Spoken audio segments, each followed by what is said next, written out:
Welcome back to a brand new season of the podcast. Now, we've been hit with cease and desist orders from about 12 other podcasts using the name Fourth Wall. And we heard from some of you that the podcast has been hard to find just because of the generic name. So we made a decision from now on, this podcast will be named, wait for it, the Stage 18 Podcast. Send your hate mail to zach@stage18podcast.com. No, we weren't really sued, but yep, Stage 18 Podcast. A lot has gone on since our last episode. There's been a lot of news, and we figured that with everything going on in the world, let's start out by counting down our top 10 favorite pandemic movies. Oof. Just kidding, yeah, definitely not going to do that. I mean, 28 Days Later slaps, though. I will say that. It is good. For real, though, we hope everyone's hanging in there. Will this situation with the coronavirus, is it going to affect the movie industry? Yes. It already has.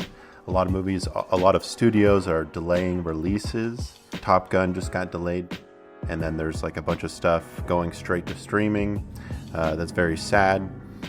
The main film we're keeping our eye on is Tenet. That's Christopher Nolan's new movie. It's set for release on July 17th. Maybe by the time you hear this, it will have been delayed already, but I can just imagine Christopher Nolan getting furious when, all the suits are telling him to go straight to streaming with all of his expensive IMAX cameras. Nolan's going to be furious. Cody, let's say that you are an executive for the production of Tenet, his new movie. What would you say to Christopher Nolan to convince him to go straight to streaming?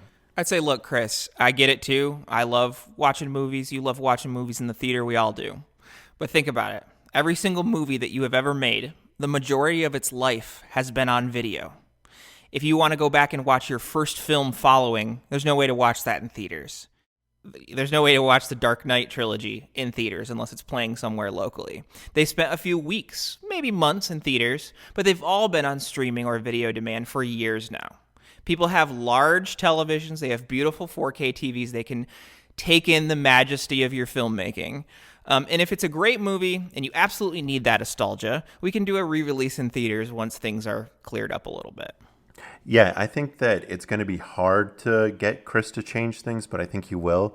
If I were to make a metaphor, if you remember the Tesla factory, California had closed down all businesses, but Tesla had stayed open, so they had to send their sheriff over to the factory to get Elon Musk to shut it down. I think that shutting down Christopher Nolan is like shutting down Tesla, but it'll happen. Yeah, I guess that's a good analogy. But, Zach, this is making my case for something that we've talked about on the podcast before, which is release movies on streaming at the same time as theaters. And, by streaming, I don't mean the streaming services where it's free. We've talked about setting a price point of $30 when it's first released. Now, I get people's need to see movies like 1917 and maybe some of the Marvel movies with the crazy effects in theaters. But The Joker, Uncut Gems, Invisible Man, some of these smaller scale films, a home TV will do just fine for those films. And I think we've crossed the Rubicon here. The first major film to make the jump from the theater to early video on demand for an inflated price, which was our idea. Mm-hmm. Maybe we should have our lawyers look into it. But this year's Invisible Man, which was released to iTunes rental for $20, $10 cheaper than the price point that we were talking about in our podcast last year.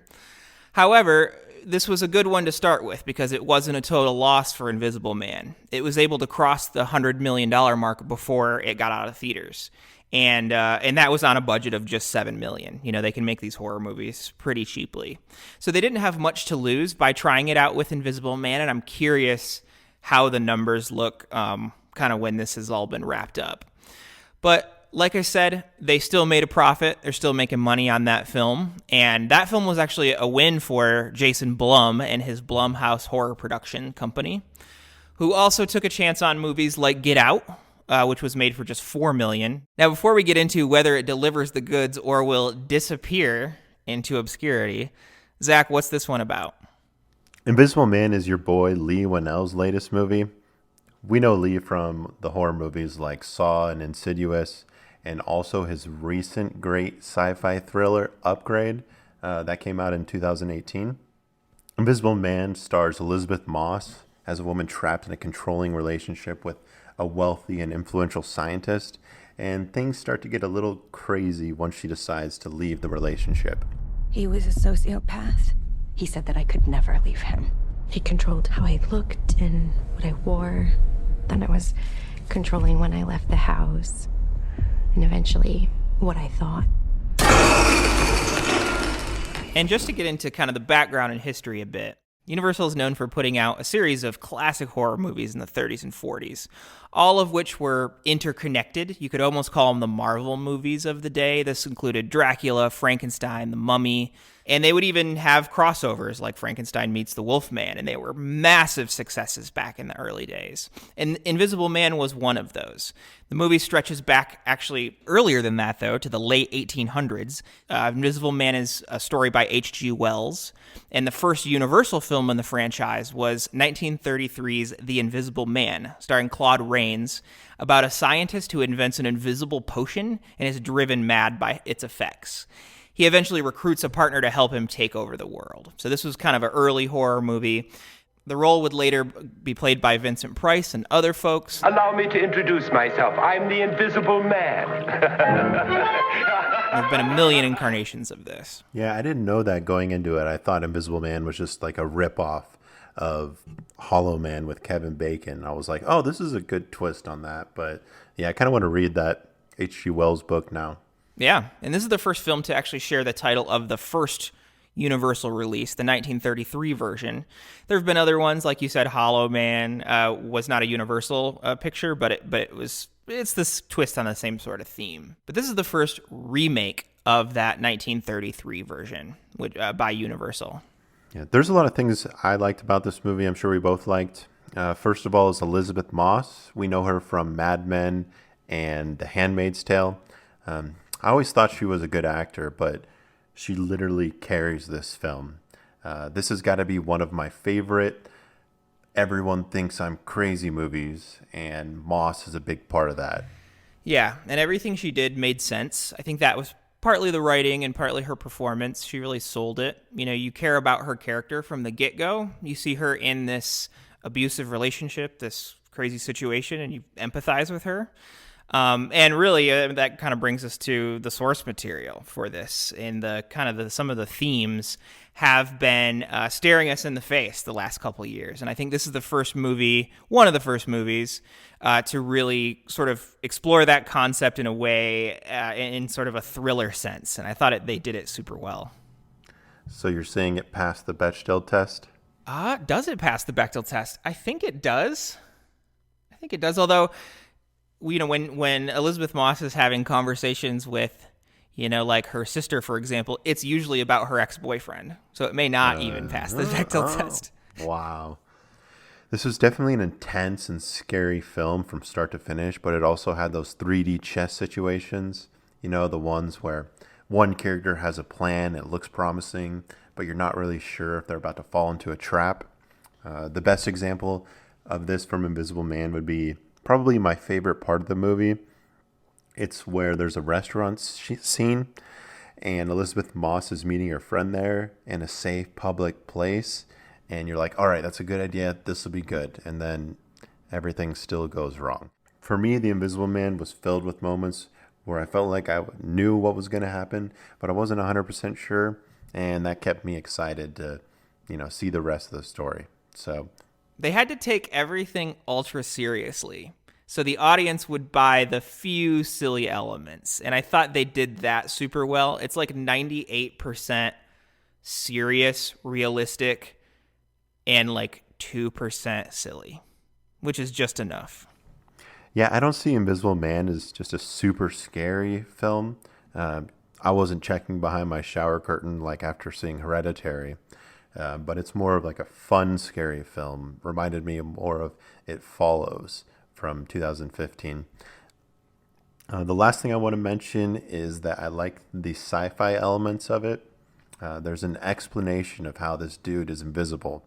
And although they don't explain exactly how it works, I liked it how they I liked how they would hint at the Invisible Man's history and optics science. So you're like, wait a second, like, could he have possibly done something to make himself invisible? Some things that I didn't like too much, kind of like the silliness you were mentioning, plot holes. There's one major plot hole for Invisible Man. It's the fact that security cameras exist, and this movie is kind of it plays as if that's not true. People think she's crazy throughout the whole movie, and yeah, I think if you go back and look at any of the security tape, it instantly proves that she's not.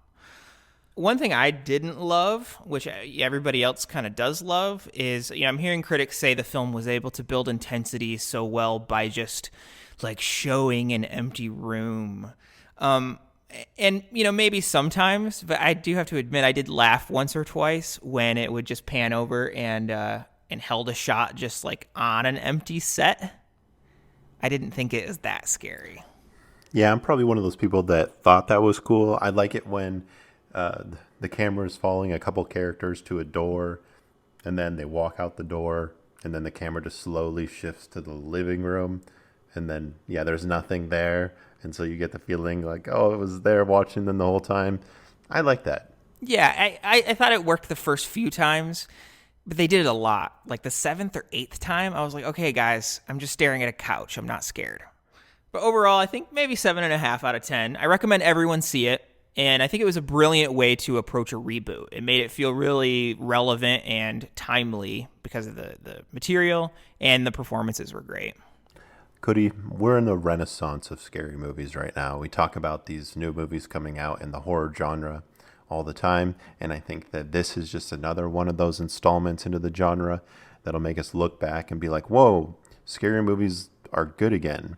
So I would give this one 8 out of 10. Awesome. So Invisible Man was marketed as a horror, but it was really more of a thriller. And another film that came out recently, which I think is similar in that way, is one that we've avoided for a few episodes now. It's an Oscar-winning Korean film, so we have to talk about that at this point. The reason we've avoided it is because I think you and I basically felt the same way as the critics about it. You would have heard a lot of the same stuff from us as you heard from every other movie critic, and we wouldn't want to waste your valuable time with hearing something you've already heard. But hey, we're all in quarantine now, so let's go. Let's do it. Zach, what movie are we talking about? We're talking about Parasite, and like you mentioned, it's an Oscar-winning foreign film, a Korean film, foreign language film. Kind of like how you guessed that we'd be able to stream movies eventually, and that's happening now, that are straight into theaters. I kind of like, with my recommendations over past episodes recommending foreign language films, I kind of spoke this into existence myself, so I wanted to note that too. I was super excited for Parasite when I heard about it. I Googled it, and I'm like, whoa, 100% in Rotten Tomatoes. And then I looked and saw it was the same director, the same person making it as who made Snowpiercer, another great movie. Parasite is a dark drama comedy thriller, I guess you could say. It's about a poor family who manages to get service jobs serving a rich family, and they're becoming parasites in a way. I left Parasite thinking, hey, that was a pretty cool movie. Then, once more people started seeing it and saying things like, this is the greatest piece of art from any medium in the history of human expression.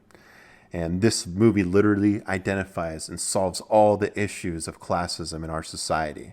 So most of my conversations around this movie have been me saying like, hey, it's good, but I don't know about that good. Like, I liked it, but I find myself like telling people it's not as good as they're saying it is. Yeah, I had a similar experience. I liked it, but the people I saw it with absolutely loved it. And they were like waiting for my reaction to be just, wow, I loved it. And it wasn't that. Like, I liked it. When you see it, you can tell a lot of thought went into it. There are probably all kinds of layers and themes that I missed in the first viewing. But I did pick up on some. The story and the characters and stuff were entertaining, and it was good in that way. Yeah, I love the setting in Parasite. I love whenever a foreign language film shows you kind of like the lifestyle of people in other countries. So in this one, we got to see the streets of Korea, We got to see the house that the rich family lived in, which was crazy and cool. Everything on the screen just felt good to look at. I also love the characters. Parasite gives the viewer a ton of fleshed out characters, and you get to see them go through their lives and their survival strategies, the food they ate, and of course their problems, and it's all interesting. Yeah, I think stylistically also the film looked really good. You mentioned the house. I think that house was a very cinematic looking house, and that he just helped keep things interesting even during some of the slow parts. And even when the film does get cheesy towards the end, it's nice to look at. It's still beautiful looking. And they do a good job of keeping intensity up. The pacing was really good, and I never really got bored. So, Zach, that's what we liked. Again, pretty much what everyone else liked. Now, what didn't we like? Sometimes, to me, it felt a little cartoonish. Things got over the top at points, and it hurt the realism. It was a stylistic choice, and I think that was cool. I like it when films take chances and things like that, but it did take me out of it at times. Do you get what I mean, that it felt sort of cartoony? Yeah, sometimes it's like, wow, these people are really resourceful in everything they're doing, but sometimes things kind of work out a little too perfectly, and yeah, you're right, it kind of feels like a cartoon. But the trailer of Parasite, if you go back and watch that, it really made me feel like this is going to be a scary movie. Going into Parasite, I had pent-up demand for something just really creepy that we're going to see. Don't get me wrong, it was dark and uncomfortable, but nothing really too evil to me showed up. For example, I was expecting the mother of the rich family in the movie to have some sort of change and become a threat, but the movie never really got to that. Maybe this was intentional and related to a very direct classism theme, but it just left me feeling a little disappointed. I know some folks will say, that's what's so good about it. It's not a horror movie. And I don't know about you, Cody, but I feel like we're losing the plot a little when we say a movie is good because it's not a certain way. With that logic, we could say that Invisible Man is a great movie because it's not a war movie. So I liked it overall. I don't really mind. I don't have any problems with it winning Best Picture, but it was a solid movie. I give it a 7 out of 10. Yeah, I think that's where I'm at as well. I think we would be in 8 or above territory if not for the misleading marketing and bit of the camp towards the end. So yeah, I think I'm at a 7 out of 10 as well. All right, so we have one more movie to talk about before we get to our recommendations. We're going to try to keep it as short as possible. And this one is a film that 2 young directors have been trying to get made since 2009. Yeah, they've been working on this for 10 years, and just for some context, they started working on this movie when H1N1 was just becoming a thing. And why did it take so long? Because they were set on the main character being played by comedian Adam Sandler. And he had no idea who these directors were until recently. Now, of course, we're talking about Uncut Gems, directed by Josh and Benny Safdie. Now, we've discussed their other movies, including Good Time here on the podcast, starring Stage 18 favorite Robert Pattinson. Yeah, we talked about Good Time. We both really like that movie. But yeah, to your point about these brothers directing a movie together, Napoleon Bonaparte, the general for the French, he said 1 bad general is better than 2 good ones, implying that a single voice and decision maker is vital to run an operation, but rather than 2 competing voices. But apparently that's not the case with directors. Sibling duos like the Russo brothers and the Coen brothers, they've had a lot of success, and now they need to make room for the Safdie brothers. Absolutely. Yeah, there's a ton of examples of that. The Wachowski brothers, who created the Matrix franchise. It seems to be a thing with directors. And the Safdie brothers have said that they actually had to make Good Time in order to make Uncut Gems. We've said it's in development for a decade. And Sandler has said their various attempts to cast him over the years never ended up on his radar until he watched Good Time and loved it. And then finally, all of their pleas for him to join their movie came through to him, and he loved it because he loved Good Time so much. Zach, we both liked this movie. I think it's safe to say. But what are some things that you actually really liked about it? First of all, like Good Time, Uncut Gems is pure panic from start to finish. Things start already in a state of disaster, and they just get worse from there. The Safdie brothers love their synths, and their soundtracks, and I love their synths too. Maybe my favorite part of Uncut Gems is the opening credits, where the camera is just traversing through a shiny and colorful opal with synths going. That part alone might be my favorite. That was really cool, and especially in a movie like this, where it's not really a special effects movie, but to open your film that way, I think sets the tone really well. You can tell this movie was lovingly crafted over the last decade. There are layers and layers of meaning and symbolism to the story, which we won't get into here. If you want to see that, go watch a YouTube analysis video. But very simply, every character in this film is an uncut gem. Nobody's perfect, and almost everybody has something redeemable about them. So it's a movie full of uncut gems about actual uncut gems. Yeah, I didn't really get into all the symbolism of it, but one thing that I liked about this movie, and a quality I like about a lot of movies, is when you actually learn things and you feel kind of productive, even though you're watching a movie. It might not be 100% accurate, but I feel like I understand the jewelry business a lot more. I didn't even know what an opal was before watching. Another thing I liked about Uncut Gems is it's always nice to see Adam Sandler try. I'm too used to expecting his mailed-in performances and the movies he makes, like Ridiculous Six and Sandy Wexler. I don't think we got a Punch Drunk Love performance, but it's much closer to that than, let's say, Little Nicky. Most of the conversation around Uncut Gems is about how great Sandler was. I really liked his character and thought he did a great job, but I'm not ready to compare him to Daniel Day-Lewis or Leo yet. Cody, is it possible that we're just so used to the don't mess with the Zohan version of Adam Sandler that whenever he plays a serious role, it seems better than it actually is? I actually posted this on a Facebook movie page and just got 50 people just screaming at me, calling me crazy. They were asking me, have you never seen Rain Over Me or Spanglish? But I feel like these responses were just proving my point. Wow. I thought this was by far his best performance, but I understand your point about maybe the bar like being lowered for comedians and people who give horrible performances elsewhere.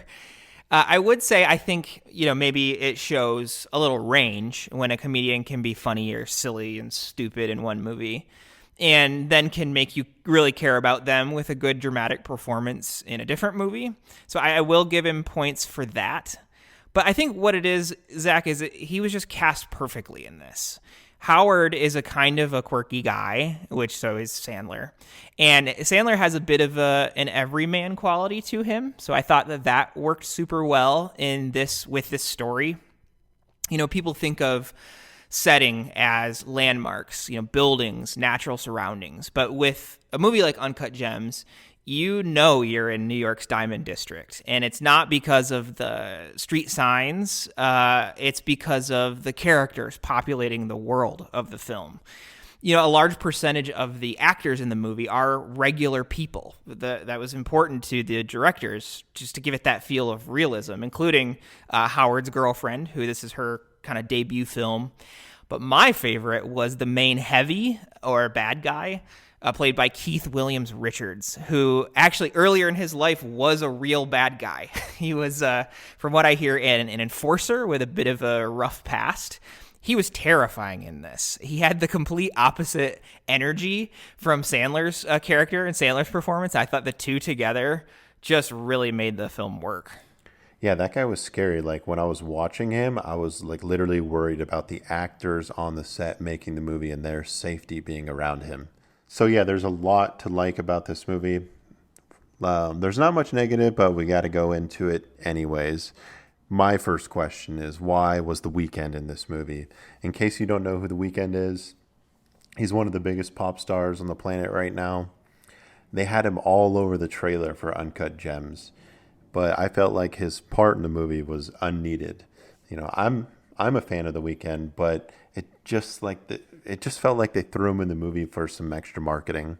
Yeah, and that's different from Kevin Garnett, who I thought did super well in the film. But Yeah, me too. I think that they needed to create conflict between Howard and Juliet and his girlfriend. And she couldn't just like cheat on him with any dude. So she was really kind of tempted to cheat on him because she had a chance to hook up with a superstar. I agree, though. He didn't really do much in the film. It was more of a cameo than a performance where he would get like a top line credit. Yeah, definitely cameo status. Something else I didn't like. Sometimes I felt like the characters' reactions were just like a little lacking. Specifically, there's a scene where Adam Sandler has to step out of his daughter's school recital to deal, with some business. Anyways, Sandler's wife in the film finds him naked in a trunk of the school parking lot. Sandler doesn't explain why, and she's just mad and outraged like he did something rude to her. But I feel like most wives would have immediately called the police and gotten a restraining order in that situation. See, that one, I felt like her non-reaction was good storytelling. I mean, she, as a viewer, this isn't the first time she's had to deal with Howard being in a mess, getting involved with people maybe he shouldn't have been involved with. The sense I got from watching it was just she was done. She's done cleaning up his messes for him, bailing him out, getting frustrated at him. She's done with it all. She's been through it all. And I think that was on the actors to sell that history. And I think they did it well. I'm done. It means nothing. It meant nothing. Please. Give me another shot. Overall, I give this film an 8 out of 10. I think it's a step up from Good Time in terms of craftsmanship. And they managed to achieve a near perfect pacing. There's a frantic feel to this entire film that never lets up. And I think that's a testament to these directors and the script, and then also Sandler's performance. Yeah, Cody, I think I agree with your 8 out of 10. I'd probably give it an 8 out of 10 myself. However, I will note that I do like Good Time better than Uncut Gems. Let's move on to everyone's favorite part of the show, recommendations. Recommendations are where each episode I will recommend a movie for Cody to watch. He'll recommend a movie for me to watch. And then the next episode, we'll discuss what we thought about it. Cody, can you tell us about the movie you recommended for me to watch in the last episode? Good Night and Good Luck is a 2005 film directed by George Clooney, who also co-stars in the movie. And this was his second attempt stepping into the director's chair. His first outing, Confessions of a Dangerous Mind, did poorly at the box office, just barely recouped its budget, and got mixed to positive reviews from critics. So this was his kind of second stab, his second bite at the apple. It also stars our boy Robert Downey Jr. and a bunch of other great people. It is in black and white. It's about politics. And for whatever reason, I was really obsessed with this movie in high school. Zach always says the typical Cody movie is a movie about making movies. And I think this is about making a television show. So that probably had something to do with it. I was also really interested in politics. And I think this was a good mix of both of those things. But I hadn't seen the film since probably 2006 or 7 when I recommended it to you. So I was taking the chance that it did not age well. Zach, what did you think? I'm a little mixed on Good Night and Good Luck, so I'll get my hate over with first. I feel like if we were to Google a bunch of Hollywood elitists make a snobby black and white movie, Good Night and Good Luck would come up in the results, maybe first. The first 5 minutes is just the viewer watching a cocktail party with folks dressed up, mingling, drinking champagne, taking photos. This tells me that George Clooney doesn't want to really grab the viewer's attention with anything, but rather he wants to impress his Hollywood friends by being as artsy as possible. Having said that, I didn't totally dislike the movie though. I love period pieces, and this McCarthyism time period was cool to see, and how it, affected individuals and the role the media played in it. Specifically, a scene I liked was when the newspaper company needs to lay off people. So he calls a husband and wife who had been hiding their relationship at work and tells them, hey, everybody knows about your relationship. We need to fire one of you. So I'll let you decide which one of you will be let go. and I really liked the business environment and those kind of scenes. It reminded me of Mad Men, and I just liked learning about McCarthyism too. I had heard a lot about it, and now I'm glad to be more informed on that situation. Besides that, honestly, I found this film a little forgettable. 6 out of 10. Okay. So the other thing I heard in there in terms of real specific criticism was the long drawn out shots of cocktail parties. And I know boredom for you is the score killer. So I should have anticipated as much because I did remember those scenes when I recommended it to you. That said, I rewatched it to prepare for this episode, and the film sometimes does feel like a TV movie. And I think it was compensating for that with those long mood shots where people are just, you're trying to get a sense of the setting and stuff like that. I got bored during those too. Like, also the stakes just don't feel as high with some of the stuff we're seeing going on in the world today. Not like, yeah, people lost their jobs and, they were libeled as communists, but like they got to live, they didn't go to jail or anything. So, and the film kind of plays some of that up. I don't know that I needed the extra drama that they added to keep it interesting. But, Zach, I did like the actor's performance who played Edward R. Murrow. At the end of this discourse, a few people may accuse this reporter of fouling his own comfortable nest, and your organization may be accused of having given hospitality to heretical and even dangerous ideas. He looks like he's straight out of the 50s, and I did believe his performance. No, he was great. He's honestly like the most memorable part of the movie. All right, Zach, tell us a little bit about the movie that you recommended for me to watch. All right, science fiction is probably my favorite genre. It doesn't even have to be a classic like Children of Men or Minority Report for me to enjoy it. I like to sometimes go on Netflix and look and just search for like random sci-fi movies that maybe don't have good reviews, but I can still get enjoyment out of those. And my recommendation for you comes from the same vein of science fiction that includes movies like Cube 1 and Cube 2, Exam, and I would even say, although it's more Disney-fied, it's similar to like a Hunger Games type of movie. So I recommended you watch Circle. 50 people find themselves in an alien spaceship-like room. Every 2 minutes, a beam of a device in the room kills a person. After the first few deaths, the people figure out that they can vote for who the next person who's going to be killed is. It's a vote. They're killing whoever gets the most votes. It's us. We're choosing who dies. So most of the movie is about the characters arguing about who deserves to die and why, and wondering what will happen when 2 people remain. So it's an idea movie. I know when I recommended this to you, you weren't going to be like angry it didn't win Best Picture, but what did you think of it, Cody? Yeah, where do I start? So this is by far your worst recommendation. You tried to prepare me mentally for it in the last episode by saying, giving the disclaimer about cheesy sci-fi movies. But this wasn't even that. Before we get there, though, let's start with the few things that I liked.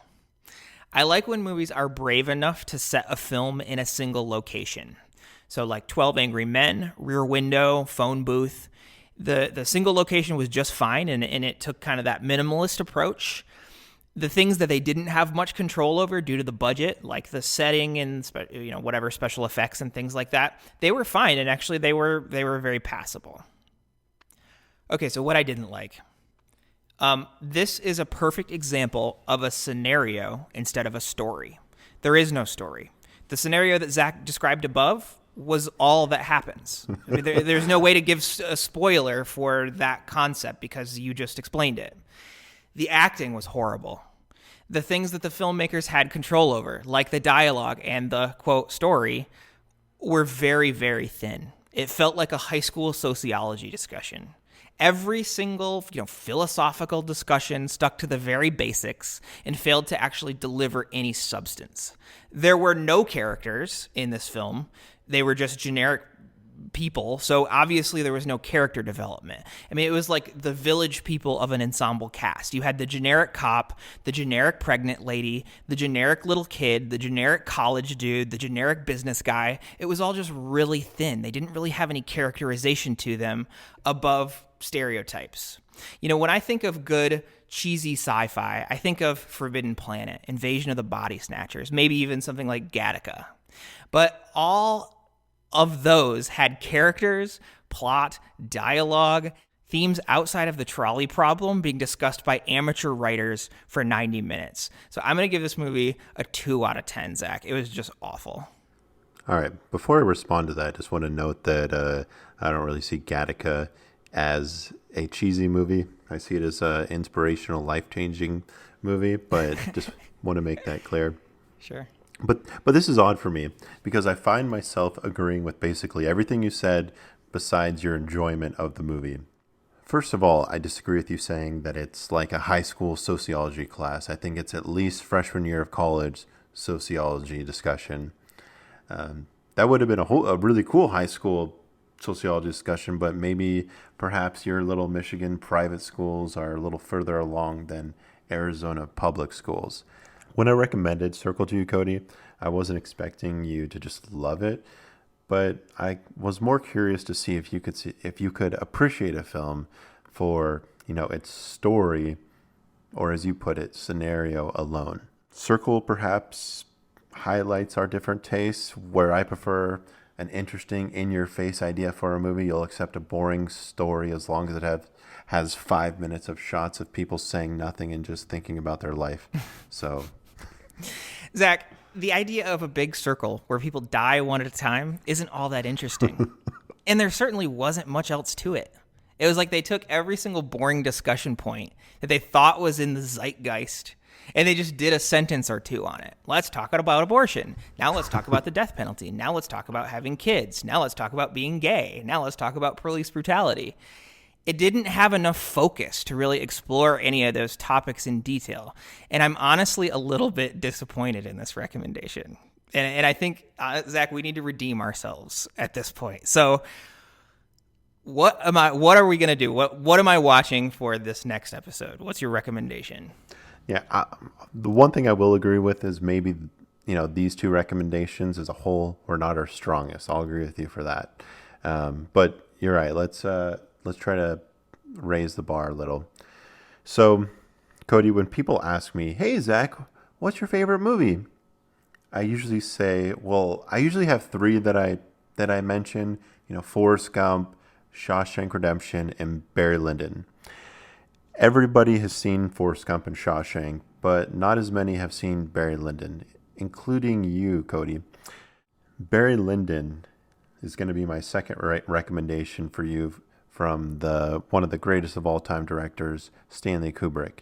You know, I recommended Paths of Glory previously, the World War I film from the French perspective. Barry Lyndon is also a historical film, but it takes place during the 7 Years' War in Europe in the mid-18th century. So I'll tell you up front, it is a 3-hour-long movie, so you're going to need something to get you through, whether it's popcorn or chips and salsa, or because it's mostly a British movie, you could get some chamomile tea to go with the British Empire vibe of the film. Not that it's like work to get through, it's 3 hours. You got to eat something. Yeah, I've seen, clips from it, and I already know most of the plot just from what I've read about it, but I am excited to give it my full attention for the next episode. And Zach, I'm going to take a strategic approach for my next recommendation. I know you like horror movies and foreign films and films with crime elements. So I'm going to go with a hidden gem that actually not many people know about, that I just happened to get lucky and stumble upon last year. And that is the 2017 Mexican horror crime fantasy called Tigers Are Not Afraid. This has nothing to do with Tiger King, which we will not be discussing on the podcast, and it has nothing to do with making movies, so I hope you'll appreciate that. It's about a group of youngsters needing to fend for themselves in a poverty-stricken region of Mexico that's controlled by the cartel. I love this movie because of the setting. With the exception of Roma, we don't really see too many Mexican films break through here in the States, and this is a much more accessible and less artsy film than Roma. So I'm hoping and praying that there won't even be an ounce of boredom. All right, that sounds good. I'm actually excited to watch it. Awesome. So we're going to try to pick up the pace of the release schedule here. We definitely have more time on our hands with everything that's going on in the world. We know you guys are cooped up inside as well, so we'll try to get you something to take your mind off things for a little while. Yeah, and one thing to think about is this point in history, I feel like it's going to have a lot of movies made about it. Kind of like when we say, oh wow, they're making another World War II movie. It's going to, in not too long, we're going to be saying, wow, another coronavirus movie. You know there's going to be a movie about one of those cruise ships not being able to dock anywhere and the passengers getting sick. There's going to be a bunch of documentaries about the efforts to build the makeshift hospitals. If this global situation causes countries to revolt against their government, we're going to have movies talking, about the different stages of that. So, I don't know, just one way to think about this time.